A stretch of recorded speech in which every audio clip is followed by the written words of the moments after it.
आप सबको जय मसीह की। आज का हमारा मनन का विषय है भजन संहिता उसका 32 बाब उसकी पहली 2 आयतें।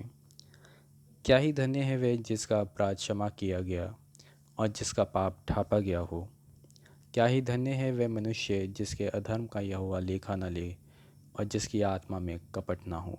प्रभु के वचन के पढ़े और सुने जाने पे आशीष हो, आमीन। इसमें हम पढ़ते हैं, भजनकार लिखता है कि क्या ही धन्य है वे जिसके अपराध क्षमा किए गए। हम अपने आप को धन्य समझें, क्योंकि हम जैसे पापियों के लिए, हम जैसे तुच्छ प्राणियों के लिए, जिसमें बाइबल लिखती है कि मैं पशु सरीखा हूँ, मैं अशुद्ध होठ वाला हूँ, मैं हूँ ही क्या कि जिसकी प्रभु सुधि ले। फिर भी परमेश्वर ने जगत से ऐसा प्रेम किया कि उसने अपना इकलौता पुत्र दे दिया, ताकि जो कोई उस पर विश्वास करे वो नाश ना हो परंतु अनंत जीवन पाए। कि हमारे लिए प्रभु यीशु मसीह ने अपनी जान कुर्बान कर दी उस सलीब पर, ताकि हम उद्धार पा सकें, और उन्होंने हमारे अपराधों को क्षमा किया। कितनी मनोहर बात है ये कि बाइबल हमें बताते हैं कि हम धन्य लोग हैं, धन्य हैं हम कि हमारे अपराध जो हैं वो क्षमा किए गए, और वो भी प्रभु यीशु मसीह के द्वारा। जब हम प्रभु की प्रार्थना बोलते हैं तो उसमें हम कहते हैं कि जैसे आपने हमारे अपराधों को क्षमा किया, वैसे ही हम भी अपने अपराधियों को क्षमा करते हैं। क्या हम अपने अपराधियों को क्षमा करते हैं? हम सोचें, हम मनन करें इस बात पे। हमारा पड़ोसी कौन है, ये हम प्रभु यीशु मसीह बताते हैं हमें दृष्टांत में, गुड समैरिटन में, नेक सामरी की दृष्टांत में, कि हमारा पड़ोसी हर वो इंसान है जो हमारे पास बैठा है, चाहे वो हमारा कुलीग हो, चाहे वो हमारे स्कूल में हो, चाहे वो कोई भी हो, चाहे हमारा पड़ोसी हो, चाहे हमारा रिश्तेदार हो, जो भी इंसान आपके साथ में बैठा है वो पड़ोसी है। हमें उसके सुख में दुख में हमेशा उसकी सहायता करनी चाहिए। अगर उसने कोई ऐसी बात करी है तो हमें उसे माफ़ करना चाहिए। यीशु मसीह कहते हैं कि मैं तुमसे पहले होके प्रेम करा है, और उसने हमारे अपराधों को क्षमा करा है, बशर्ते हम भी अपने अपराधियों को क्षमा करें। क्षमा करना बहुत बहुत ज़रूरी है, क्योंकि जब तक हम दूसरों को क्षमा नहीं करेंगे तब तक हमारे स्वर्गीय पिता भी हमें क्षमा नहीं करेगा। भाग में लिखा है कि जिसका पाप ढाँपा गया हो, पहली आयत के दूसरे भाग में। इसमें यह है कि जब हम पढ़ते हैं कुरिन्थियों में, पौलुस लिखता है प्रेम के बारे में, तो उसमें प्रेम में एक ये भी क्वालिटी है कि प्रेम एक दूसरे की सह लेता है। प्रेम बुराई को उजागर नहीं करता, एक दूसरे का पाप को ये नहीं बताता कि इसने ये करा, इसने ये करा। प्रेम एक दूसरे के पाप को ढांप लेता है, इसलिए हम भी एक दूसरे के पाप को ढांपें।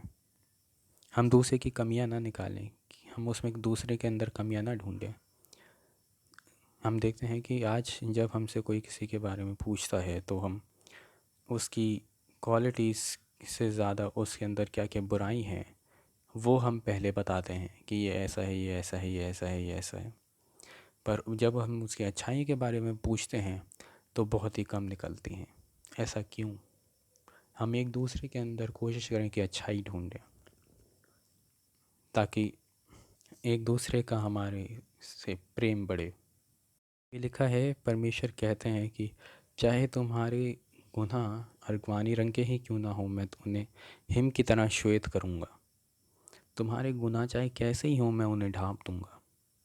इसलिए ज़रूरी है कि हम दूसरों की बुराइयों को भी नज़रअंदाज करें और उनके अंदर जो अच्छाई हैं हम उनको ढूंढना शुरू करें। आयत में हम पढ़ते हैं कि क्या ही धन्य है वे मनुष्य जिसके धर्म का यहोवा लेखा ना ले और जिसकी आत्मा में कपट ना हो। किसी मनुष्य के अधर्म का अगर यहोवा, अगर प्रभु परमेश्वर यहोवा लेखा ना ले, कितनी ही अद्भुत बात है, कितनी ही मनोहर, कितनी ही अच्छी बात है ये, कि कोई इंसान अगर अधर्म करता भी है और परमेश्वर उसका लेखा ना ले। कितना लकी होगा इंसान, वो सोच के देखें। उसके लिए हमें पहले ऐसा बनना पड़ेगा कि अगर कोई इंसान अधर्म करे भी, अगर हम अधर्म करें भी, तो यहोवा उसका लेखा ना ले। आगे लिखता है वचनकार, जिसकी आत्मा में कपट ना हो। क्या कोई इंसान ऐसा है जिसकी आत्मा में कोई कपट ना हो? शायद नहीं। क्योंकि हमारे सामने आजकल की ज़िंदगी में कोई ना कोई ऐसी बात हो ही जाती है कि मन में कपट आ जाता है, मन में गुनाह आ जाता है, पाप आ जाता है हमारी सेंसेस के द्वारा। चाहे वो देखने के कारण हो, चाहे वो सुनने के कारण हो, चाहे वो सोचने के कारण हो, चाहे वो टच करने के कारण हो, हमारे मन के अंदर पाप आ ही जाता है, हमारी आत्मा के अंदर पाप आ ही जाता है, कपट आ ही जाता है। इसलिए बाइबल कहते लिखा है कि जूफ़ा से मुझे धो तो मैं शुद्ध हो जाऊंगा। इसलिए ज़रूरत है हमें प्रभु परमेश्वर के सामने पश्चाताप करने की और उसे बोलने की कि हे प्रभु, मुझे जूफ़ा से शुद्ध कर ताकि मैं शुद्ध हो जाऊं। और भजन संहिता 119 की उसकी 9 आयत में लिखा है कि जवान अपनी चाल को किस तरह शुद्ध रखे, तेरे वचन के अनुसार सावधान रहने से। जवान में इसका ये मतलब नहीं है कि जो टीनेज है, इसका मतलब जवान में हर वो इंसान है जो एडल्ट है। इसलिए हमारे गुनाह चाहे जैसे भी हो, परमेश्वर उन्हें माफ़ करता है। इसलिए हम याद करें उस डाकू को जो यीशु मसीह के साथ था जब उन्हें सलीब दी जा रही थी। वो कहता है कि हे यीशु, जब तू अपने राज्य में आए तो मेरी सुधि लेना। और यीशु मसीह कहते हैं कि आज ही तू मेरे साथ स्वर्ग लोक में होगा। इसलिए हम प्रभु परमेश्वर पर पूर्ण मन से भरोसा रखें, क्योंकि भजन संहिता उसका 34 बाब उसके 8 आयत में लिखा है कि क्या ही धन्य है वह पुरुष जो उसकी शरण लेता है। हम परमेश्वर की ही शरण लें, परमेश्वर की शरण में रहें और अपनी हर बुरी चाल से फिरें और तौबा करें, रिपेंट करें, ताकि यीशु मसीह भी हमें कहने वाले हो सकें कि आज ही तुम मेरे साथ स्वर्गलोक में होगा। यीशु मसीह कहते हैं यूहन्ना उसका 14 बाब उसकी 6 आयत में, मार्ग, सत्य और जीवन मैं ही हूँ, बिना मेरे द्वारा कोई पिता के पास नहीं पहुँच सकता। इसलिए हम सारा भरोसा यीशु मसीह पर रखें, क्योंकि यूहन्ना उसका 14 बाब उसकी पहली आयत में लिखा है, तुम्हारा मन व्याकुल ना हो, तुम परमेश्वर पर विश्वास रखते हो, मुझ पर भी विश्वास रखो। मेरे पिता के घर में बहुत से रहने के स्थान हैं, यदि ना होते तो मैं तुमसे कह देता, क्योंकि मैं तुम्हारे लिए जगह तैयार करने जाता हूँ।